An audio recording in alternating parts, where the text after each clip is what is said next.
Alaina, welcome to the show. Glad to have you. Thank you for having me. In talking to you earlier, it sounds like you're pretty busy. Yes. You're not like really a solo performer. You have a band that you're playing with, Deja Groove. Yes. What a cool name. It is a good name. And so when was the last time you guys were performing? We just performed on Sunday.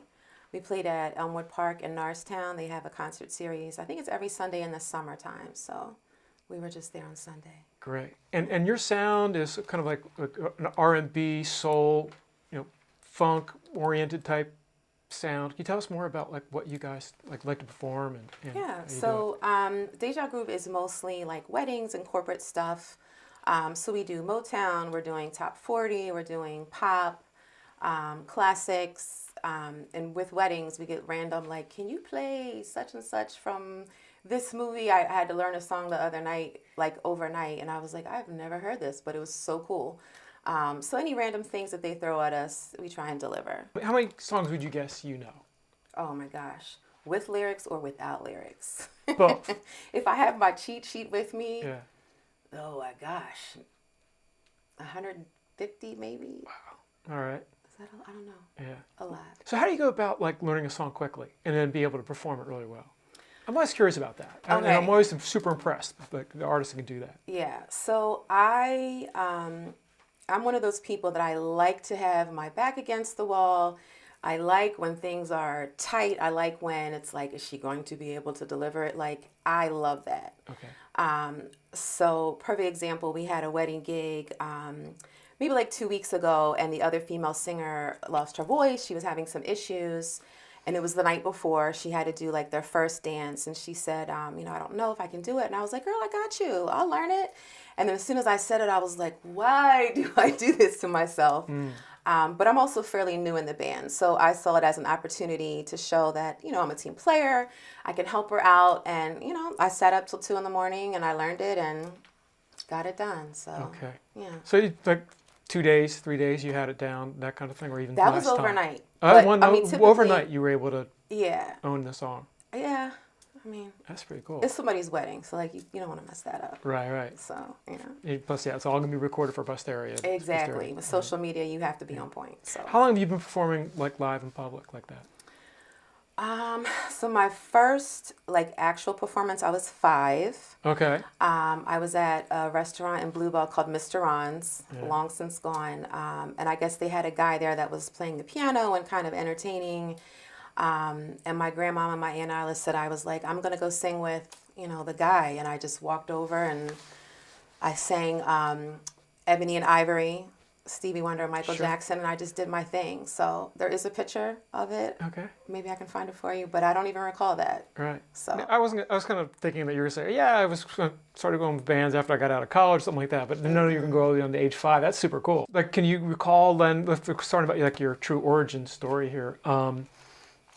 Were you in a musical family environment? Yes. Okay, that helps. Yes. My dad was a singer. He still is. He still sings. Nice. So one of my earliest memories was being like in basements at band rehearsals, and all the other kids were like outside, like riding their bikes and playing kites, and I would sit there with the tambourine. Okay. He would pay me $1 for every lyric sheet I wrote out for him. Okay. Which was a lot of money when you're 5. And so I thought I was part of the band. Like, come Friday, I was ready to go, and my mom was like, you're not going to the bar, like, to sing. You're not in the band. Let's go watch Sesame Street. So that's how I knew I wanted to be like Dad. It was cool. On a vibration and energy level, it just felt good, even as a kid, even if I didn't know what it meant. I knew how it felt. So, that was it. Got me hooked. It's in your DNA, clearly. Absolutely. Yeah. Were there any songs that you remember, like Ebony and Ivory, that was clearly something that resonated with you when you were super young? For sure. Was that the song that you gravitated to as a child? I don't even remember that performance. But I have a multiracial background, so I think that probably was my go-to, like, hey, this is Ebony and Ivory, and I'm Ebony and Ivory, and I'm going to sing for you folks, or something along that line. So that's beautiful. Yeah. Then did you continue that performance more formally in school? I did. I played the piano for 6 years. Okay. I played the violin for 3 years. I was in musical theater, so I was like Clara in the Nutcracker in first grade. Like I loved being on stage. It's my comfort place. So yeah, I did all choirs. I did like summer consortium for the arts, Okay. any open mic, any fashion show, all the way through school. Right. So yeah. There's your high school era and all that kind of thing. Yeah. Very cool. Yeah. At what point did you make performance like your career, or what you do? Like, is it your career, or do you have a day job? I do. Okay. I do. And what I'm is an that? esthetician by Okay. trade. So I have a little private studio at home. I do skincare and brows and lashes. It's awesome. The ladies that I've had have been stuck by me through so much all these years, and they're really cool. If I say I have an audition or I have a gig, like, can we push your appointment back? Like, I'm crazy, but I'm good at what I do. So they're like, Right. girl, go ahead and do it. We'll reschedule. So it's good to have that flexibility. Nice. Yeah. So, like, I kind of see this underlying theme of a lot of folks that make music a part of their life. They have to have multiple lives. Right? For sure. Right. Yeah. So you're a mother. I am. All right. Yeah, Right. new With mom. a beautiful child, and you got to take care of the household, so to speak. Yep. And yet, you've got this balance where you're still able to perform, and you're making a living as a beautician. How do you find the time to get new inspiration and stay creative with all that juggling? That's got to be tough too. I think inspiration is probably, I find it in everything. I'm an Aquarius. I'm an intuitive. So, I can look at my daughter and sometimes come up with complete, a lyrical idea. Or I remember one time I was stuck with this one last line of a song, and the producer kept saying, like, let's do this. And I was like, that's the easy version. That's the easy thing that rhymes. Like, let's come up with something good. And I held out. And one morning I woke up and there was literally a bird at the window, and he had like this like amazing melody. And I was like, oh my God, that's it. So I'm kind of a weirdo, Bob. I find inspiration in any and everything. That's actually super cool, because being able to parse out a melody line from a bird, chirping, tweeting. I mean, they do have a song, Yeah, absolutely. sure. Songbird. but you're recognizing a pattern of notes, and you're like, oh, yeah, I could apply that to what I'm going to have to sing later. Absolutely. That's really remarkable. Inspiration is everywhere. Right. But you're always kind of open to that, and I think Absolutely. it's got to be a key to being successful and creative. And not only that, but life would be so boring if you weren't. You know what I mean? Like, there's a whole big world out there of inspiration and energy and vibes, and soak it up. Yeah. I still try, convince myself that I'm better off without you. But for real though, who am I?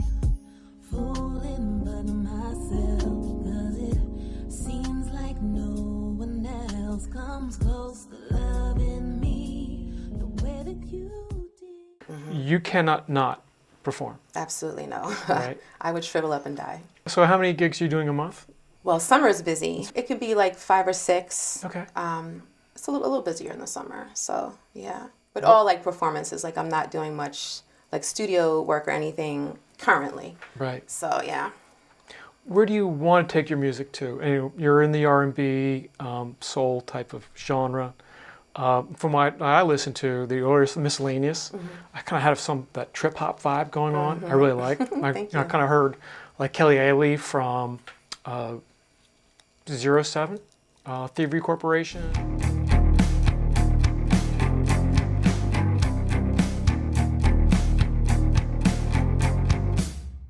I love like how you use your voice like an instrument, right? You definitely have an instrumental quality, and all voice is an instrument. Absolutely. I've been well schooled in that by other Absolutely. subjects I've interviewed.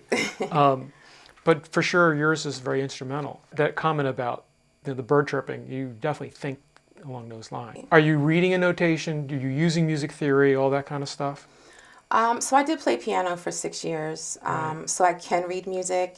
You do not want me to play by reading anything for you. I promise it'll be terrible. Right. I do sometimes try and play a little bit by ear when I'm writing. But for me, like, it's probably better to have somebody that really can play and I can kind of like plink out some notes or a chord or sing it to you. Yeah. And that's really the challenge as a writer, is conveying what I hear in my head to someone else and then getting it to come out the speaker. Okay. So, but you know, it's fun. It's a process. And is this something you want to do solo, or is this something that you can do with your Deja Groove band? Or a little bit of both? For my original stuff, it would probably be just me. The last producer I worked with, his name is Kano. He's amazingly talented. And we just kind of got each other on an intuitive level. Right. And I think that's really hard to come by. I've worked with so many producers over the years that you would connect with, you know, whether it was like a music thing. I've worked with a lot of hip hop artists. I've worked with, you know, people that are more classically trained. So I kind of like sit right in the middle. So if and when, I'll put that out there, I finish my next album, I probably will have elements of both as well. And real quick, Kano is he out of Philadelphia, or is he? Philadelphia Burbs, yeah. Philadelphia Burbs. Yeah, yeah. And how did you find him, and who's he worked with? I met him through a mutual friend that was a rapper that I did. His name was Walla. I did, I think, like a chorus for him, and he brought me to the studio, and I just saw the way that he worked behind the board engineering, and I was like, oh, he's good, he's fast. Okay. And with me, when I'm writing, I try to come with most of my ideas before the studio because it's cheaper to do it like that. Yeah. But when you get in the studio and you start feeling something, and somebody can, you know, make it come out the speaker and then click and move and add ideas, it's, you know, that cosmic energy is something you can't replicate at home, you know. So that's my preferred method of working, and he was all good with that. He actually is a solo artist as well, and he has, I don't even know how many credits now. He does a lot of songs that are on TV, so he licenses his music for that. Yeah, another way to make a living as an artist. Yes. Right. You talked about hip hop real quick. Is that something that you will be incorporating more and more into your music? I would love to. For a long time, most of the producers that I worked with were almost exclusively hip hop producers, to the point where I had one guy, I loved his production, and he was like, I don't work with singers. And I was like, okay, well, let me just show you what I wrote to your beat. And he, you know, he listened to it and he was like, well, that's different. So, you know, this was 15 years ago. So I think a lot of R&B has elements of hip hop in it now. But one gripe I have with R&B currently is I think it's not as lyrical. It's not as original. I think people write, like I said, the quick, easy first rhyming word. So I would probably want to do some hip hop, but also get back to like real lyrics that make you think and make you feel something. And, you know, sometimes I would pull out even a dictionary or a thesaurus, like what words have I not used before? You know, I don't want to use the same thing all the time. So, good. Yeah. Before we wrap up, what's ahead in the immediate near term for us as the public being able to see you perform?